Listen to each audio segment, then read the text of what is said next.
Kontan, kali ini Kontan berada di Cakung, Jakarta Timur, tepatnya di pabrik lakban. Nah, ini mereknya Okiro. Kita akan tanya-tanya langsung nih ke pemiliknya, seperti apa sih usaha ini dibangun, kemudian seberapa menarik sih produk yang dianggap remeh, si lakban ini menggiurkan, sehingga ownernya tertarik untuk produksi. Kayak apa kisah selanjutnya, kita akan simak terus di Kisah Usaha episode kali ini.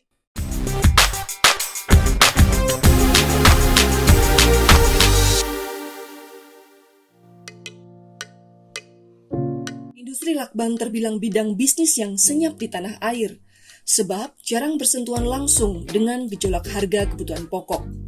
Namun demikian, produsen lakban di tanah air cukup banyak. Bagi sebagian orang, lakban mungkin tidak dianggap penting. Tapi para pelaku bisnis yang berkaitan langsung dengan pengemasan pasti butuh lakban, mulai dari usaha makanan minuman sampai suku cadang otomotif. Potensi usaha lakban ini ternyata besar. Tidak hanya produksi untuk kebutuhan retail dan korporasi, perusahaan lakban juga bisa menyediakan jasa produksi lakban dengan merek sesuai pesanan, alias menyediakan jasa maklun produksi lakban. Nah, untuk maklon atau pembuatan merek sendiri, kita juga melayani ya dengan kapasitas 400 karton itu total.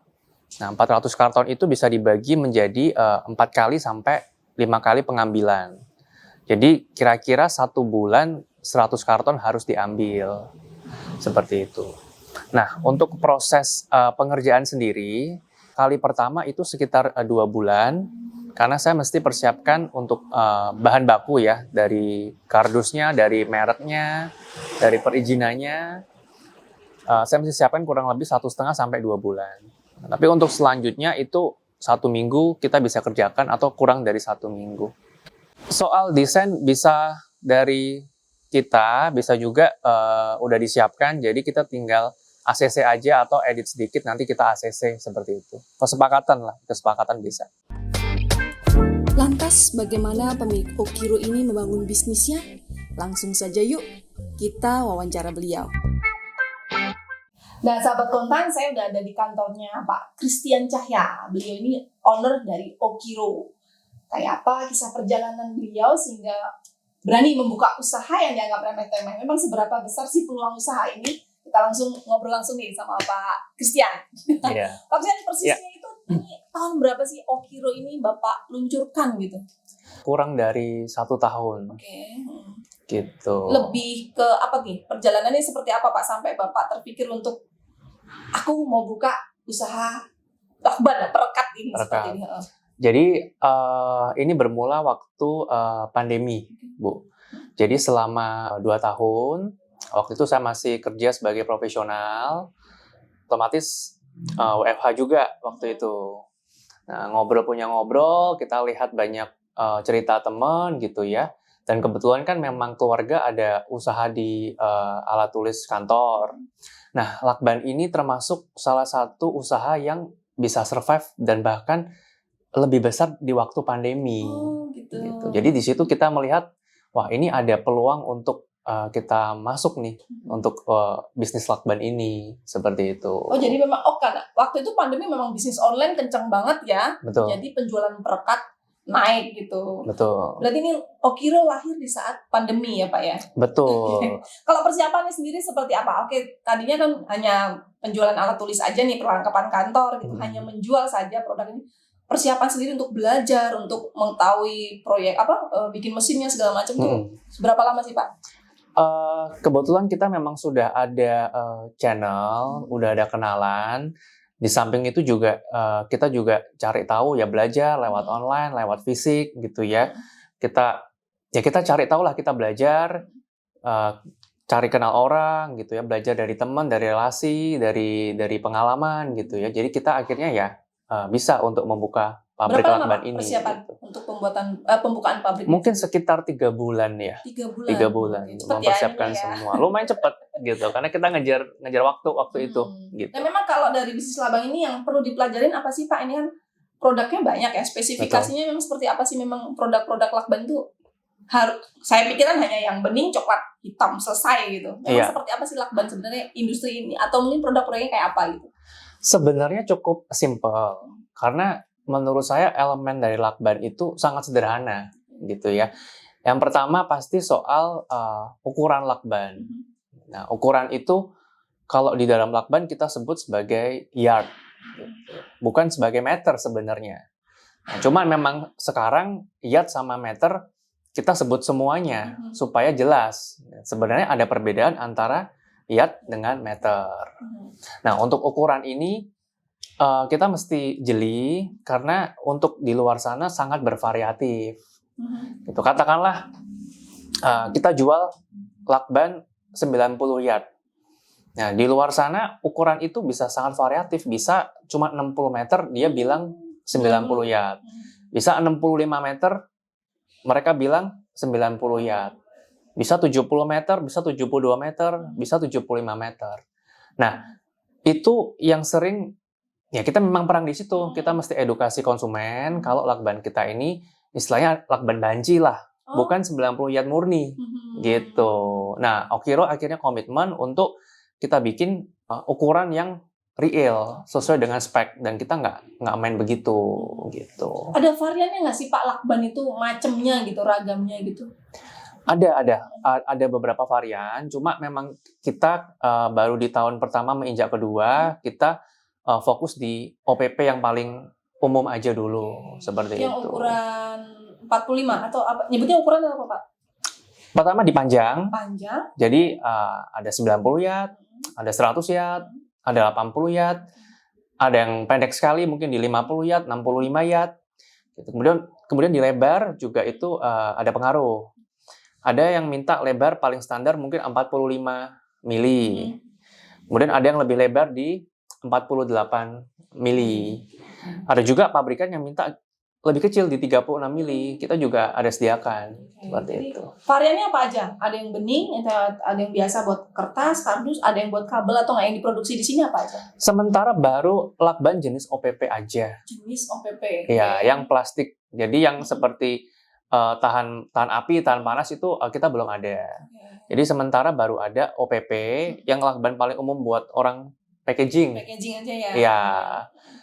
Warna ada putih bening, ada putih agak kuning, ada lebih kekuningan lagi, kemudian ada coklat, kemudian saya masuk lakban printing. Lakban printing itu seperti lakban fragile, ada merah putih, mungkin ada lakban sekarang Tokopedia, lakban Shopee, itu kita juga ada. Oh, by desain dari pemesan gitu bisa ya? Bisa custom. Jadi misal untuk merek sendiri. Saya kontan bikin lah gitu. Bisa. Bisa ya? Bisa. Ada minimum ordernya gitu ya? Betul. Ya. Warna apa, tulisan warna apa, dasar lakbannya warna apa, itu bisa kita bikin. Gitu. Nah, ini kan baru setahun. Bagaimana memperkenalkan Okiro ini ke market? Aku lihat kan tadi udah jalan ke pabriknya, aku udah dijalan ke pabriknya, itu udah banyak produksinya. Satu, kapasitasnya berapa, kemudian bagaimana menjangkau market itu Pak sebagai pemain baru, dengan brand baru ya. Oke. Untuk kapasitas dulu ya, Bu ya. Untuk kapasitas sekarang awal punya satu mesin aja. Itu 1 bulan bisa kurang lebih 1.000 dus. 1.000 dus, per bulan. Baru bulan lalu saya ada tambah 1 mesin lagi. Berarti kapasitas nambah 1.000 lagi. Jadi untuk 1 bulan sekarang bisa total 2.000 dus. 2.000 dus. Untuk 1 shift. Ya, kalau memang nanti ke depan kita bisa berkembang mau 3 shift berarti bisa 6.000 dus. 6.000 dus ya, gitu. Jadi 1 dus isi berapa? 72 piece. 20 roll ya, nyebut roll atau piece nyebutnya? 72 piece. Piece. Ya. Kalau roll berarti 12 roll. Karena 1 rollnya isi 6. 6 kali 12. 6 kali 12 roll, ya. Iya. Jadi kapasitasnya sekarang 2.000. Menjadi 2.000 atau tambah mesin tuh di bulan keberapa, Pak? Artinya itu ada perputaran bisnisnya cepet ya. Itu bisa tambah mesin lagi, gitu. Investasinya nambah. Berarti ada keuntungan juga udahan gitu loh. Iya. Gimana? Di bulan ke-9 ya. Iya, itu kita udah mulai pertimbangkan untuk tambah mesin. Karena ya orderan juga ternyata semakin banyak ya, semakin banyak pesanan gitu. Marketingnya gimana nih, kok bisa langsung tembus di luar tadi pengalaman sudah lama, tapi memperkenalkan Okiro ini sendiri gimana nih bisa ya terbilang cepat untuk bertumbuh gitu? Yang pertama saya memang terjun langsung kita tawarin secara fisik ya. Jadi ke toko-toko, ke pasar, ke pabrik-pabrik dalam kota maupun luar kota. Kita memang cari customer baru karena ini produk baru, mesti cari market baru gitu. Yang kedua, Jadi canvassing ke langsung ya? ya Digitalnya belum, marketing digitalnya nggak kenceng gitu ya?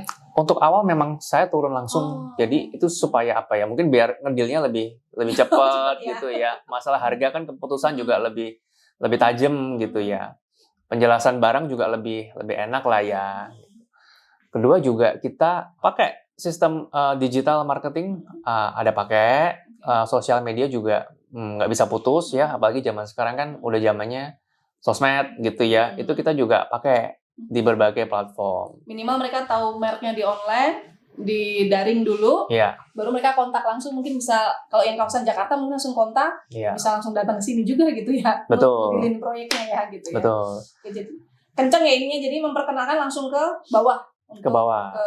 Ke marketnya langsung ya. Bapak Iya. sendiri turun ke situ ya ininya ya. Betul. Nah, kemudian kita juga ada penunjukan sistem distributor atau agen. Tapi tentu dengan minimum quantity yang udah disepakati.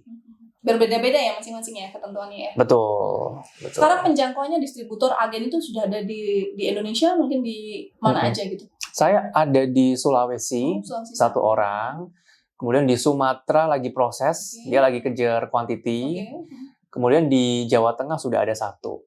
Gitu. Jadi udah mulai keluar ya ininya ya. Kalau kira-kira ke Sulawesi tadi, boleh tahu kuantiti berapa banyak harus ke sana? Sebenarnya quantity mau berapa banyak bisa dibicarakan. Umpama 50 karton, 50 dus, atau 25 pun bisa. Cuman kadang ongkos kirim itu yang jadi kendala. Kalau terlalu sedikit, ekspedisi bisa juga ngecasnya lebih mahal gitu. Berarti ini kebanyakan apa? B2B, B2C atau gimana? Atau B2C juga bisa, atau B2B aja yang dilayani oleh Okiro? Semua kita layani. Memang lebih fokus di B2B, tapi ternyata B2C pun semakin kita jalanin juga semakin ada hasil ya. Maksudnya semakin oke juga gitu loh. Karena customer sendiri pun kalau memang dia punya skala yang lumayan besar, pengambilannya kadang bisa lebih besar dari B2B. Oh gitu. Gitu.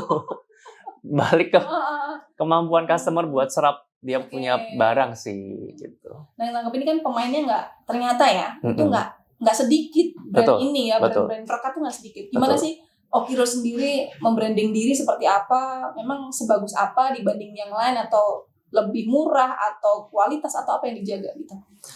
Oke, kalau kita ngomong soal lakban itu sangat erat hubungan dengan apa ya, colong ukuran ya, curi spek gitu ya.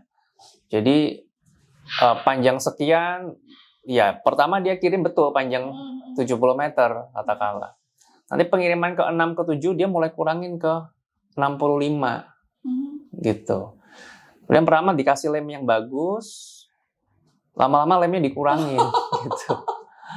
Oke. Itu memang sudah permainan. Makanya di Okiro saya sangat jaga kualitas itu. Konsisten ya jadinya. Konsisten. Saya bilang ke customer saya atau ke distributor atau ke semua yang beli sama saya gitu ya. Dari pertama barang saya kirim, Bapak timbang aja beratnya.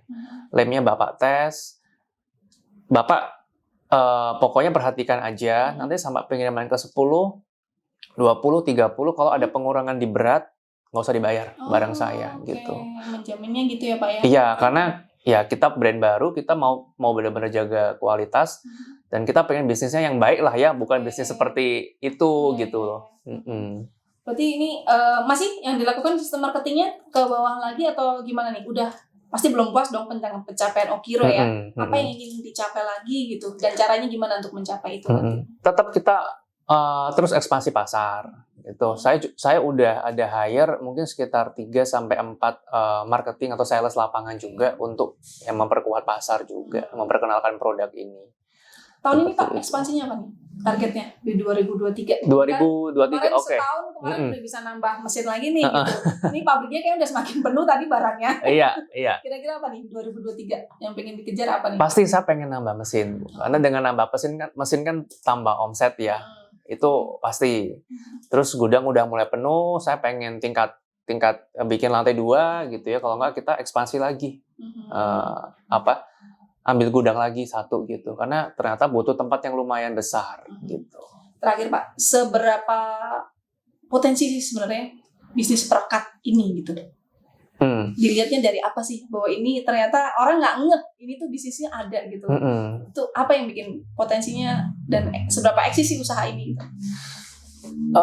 Setelah saya perhatikan ya, hampir semua orang atau semua toko atau semua industri hampir pasti pakai perekat atau lakban. Tinggal kuantitinya berbeda-beda. Ada yang sedikit, ada yang banyak sekali. Jadi menurut saya potensinya masih sangat besar, baik di dalam Pulau Jawa maupun di luar Pulau Jawa. Karena banyak orang yang butuh, hampir semua industri dan usaha, saya lihat pasti ada butuh lakban. Gitu. Jadi ini bukan usaha yang tren ya, tapi bukan. Usaha yang dibutuhkan. Betul. Artinya produknya dibutuhkan ya Pak ya. Gitu. Betul. Nah Bapak punya ini nggak sih Pak, kayak wisdom yang Bapak sendiri pegang untuk kunci sukses atau yang menjadi pegangan Bapak dalam jalan bisnis itu apa sih? Saya pegang persisten ya Bu ya, atau usaha yang nggak kenal lelah ya. Karena setiap bisnis ya, mau besar, mau kecil, mau baru, mau lama, pasti ada masa sulit gitu ya. Dimana kita harus ya bisa nggak bertahan gitu, bisa nggak lewatin masa ini gitu ya. Di semua bisnis, di semua kondisi lah, saya pikir itu kita tetap mesti persisten sih. Dan kita memang jaga kualitas, kita pengen bisnis yang baik lah, bukan bisnis yang nakal gitu. Akan ada produk yang lain atau dalam waktu 2-3 tahun masih akan di lakban ini atau ada pengembangan produk perekat yang lain nanti Pak? Pastinya ada pengembangan produk selain di OPP. Mungkin nanti kan lari ke Clotep, terus juga kan saya sebentar lagi keluarin berbagai ukuran yang lebih kecil, isolasi, gitu.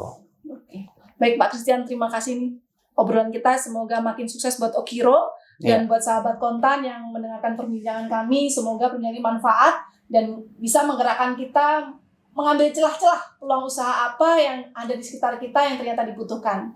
Demikian wawancara dengan Bapak Christian Cahya, pemilik dari Okiro. Sahabat Kontan, demikian tadi kisah usaha di pabrik lakban merek Okiro di daerah Cakung, Jakarta Timur. Semoga kisah usaha kali ini bermanfaat untuk Anda dan sampai jumpa di episode selanjutnya.